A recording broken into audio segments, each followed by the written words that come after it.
धम्म म्हणजे विचार आहे. धम्म म्हणजे दुःखमुक्तीचं ज्ञान आहे. धम्म म्हणजे सुखी जीवन जगण्याची कला आहे. जन्मानुजन्माच्या बंधनातून मुक्त होण्याची ही कला आहे.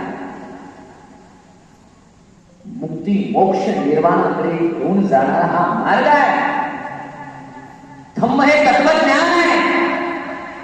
माणसाला माणूस बनवण्याचं तत्वज्ञान आहे. त्याला पैसा कसं दिसतं? अरे पैसा तर आम्हीच दानामध्ये करतो, ते द्रव्यदान आहे. धम्म म्हणजे विचार आहे.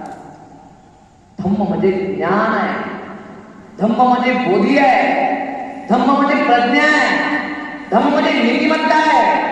धम्म म्हणजे नैतिकता आहे. धम्म म्हणजे नीती आहे. धम्म म्हणजे मानवता आहे. धम्म म्हणजे समतावादी विचार आहे. मानवतावादी विचार आहे. दुःखमुक्तीचं ज्ञान